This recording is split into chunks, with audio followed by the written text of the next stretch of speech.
तो आज के क्लास में मैं पढ़ाने जा रहा हूँ भारत के राष्ट्रीय प्रतीक। भारत के राष्ट्रीय प्रतीक में कौन कौन से चीज़ आते हैं, तो इसमें जानेंगे।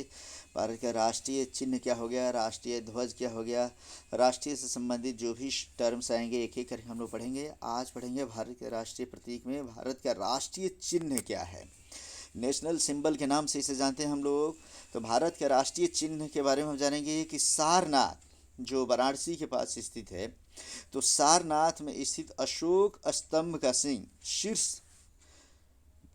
जो सिंह का जो शीर्ष है वह भारत का राष्ट्रीय चिन्ह है। याद रखेंगे हम लोग कि उत्तर प्रदेश के वाराणसी के निकट सारनाथ में जो अशोक स्तंभ है, उस अशोक स्तंभ के सबसे ऊपर जो सिंह बने हुए हैं, उसमें 4 सिंह बने हुए हैं जो चारों दिशा पे मुँह करके वो खड़े हैं। तो उन्हें ही हम भारत का राष्ट्रीय चिन्ह के नाम से जानते हैं। तो पूछेगा भारत के राष्ट्रीय चिन्ह क्या है, तो लिखेंगे अशोक स्तंभ का सिंह।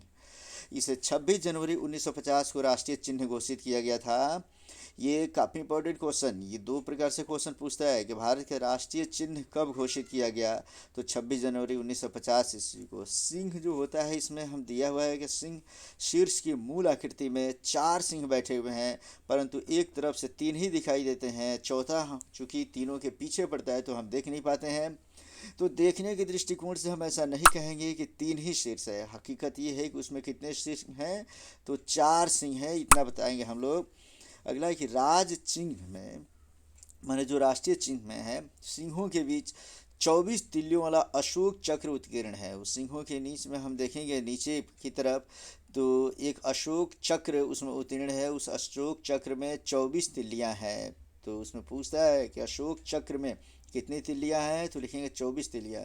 सिंहों के नीचे पद में मतलब कहता है कि नीचे की तरफ एक चित्र वल्लरी उभरी हुई है, माने गोल आकार की एक वल्लरी उभरी हुई है, और उसमें कुछ इसमें जानवरों को दर्शाया गया है, जिसमें पूछता है परीक्षा में कि इसमें कौन नहीं है या क्या है, और इस तरीके से ऑप्शन करके देता है। तो उसमें याद रखेंगे हम लोग, जो नीचे की तरफ जो चित्र वल्लरी उभरी हुई है, उसमें एक हाथी है और एक दौड़ता हुआ घोड़ा है, एक सांड और एक सिंह की आकृति उभरी हुई है। तो इसे हम याद रखेंगे, एक हाथी, एक दौड़ता हुआ घोड़ा, एक सांड तथा एक सिंह। तो इस तरीके से हमारा कंप्लीट होता है भारत का राष्ट्रीय चिन्ह। अब अगले टॉपिक में हम पढ़ने जा रहे हैं, इसमें से राष्ट्रीय ध्वज।